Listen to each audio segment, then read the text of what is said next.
Oh, the wild scenes we're gonna witness this week. Kinda like this crew here who decided to run their boat up on the jetty in Long Island, but this isn't the only crew who decided to do it this week. Welcome back, guys, to this week's episode of Boating News of the Week. Our first story to make the boating news this week is gonna be exactly that, somebody who decided to run their boat up on land and park it where it doesn't belong, and it's gonna take us over to the Lake of the Ozarks, where this Nortec decided they were gonna go out and enjoy a night of boating, when all of a sudden this crew of 8 wound up on the shore. Now, these are the stories I typically hate reporting on. If you've watched boating news at all before, you'll realize that about 95% of the stories we tell on here have happy endings, successful endings where people are rescued with no injuries. Unfortunately, all 8 people were ejected from this boat. Now, the good news is all 8 people somehow miraculously survived. Now, an investigation is underway to try and determine the cause of this particular incident. Of course, one of the main causes that's being suspected, though, is going to be that the driver has been arrested under suspicion of BUI and boating under the influence.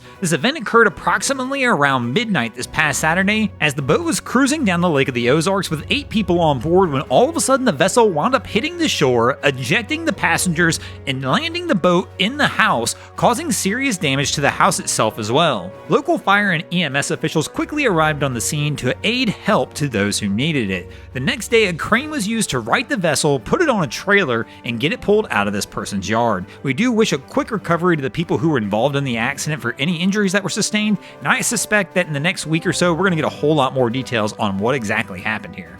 Our next story to make the boating news this week is going to take us over to Florida, where this was the scene a little over a week ago when a crew wasn't paying attention and wound up losing its divers. Fortunately, a good Samaritan stepped in. No, bro, he's not here. He's far away.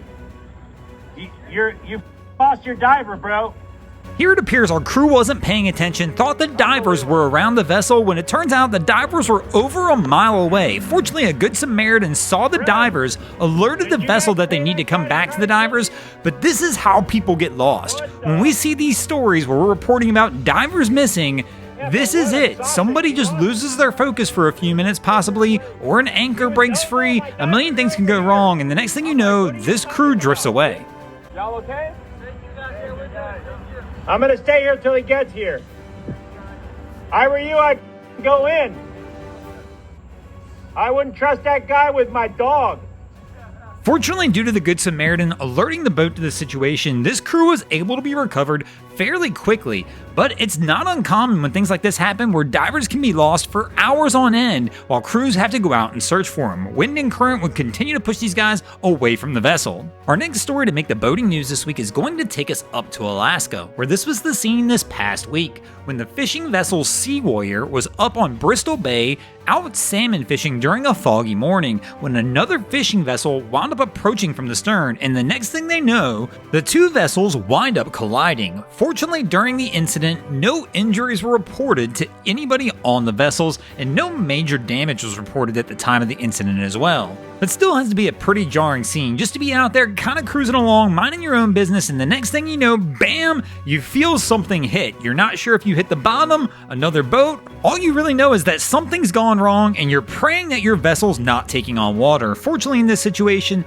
both vessels were able to quickly get back to fishing. An investigation is underway to try and determine the cause of the incident, but at this time, they've not released anything letting us know if it was mechanical failure, possible captain error, or maybe the weather played a huge role and the vessel just didn't see them.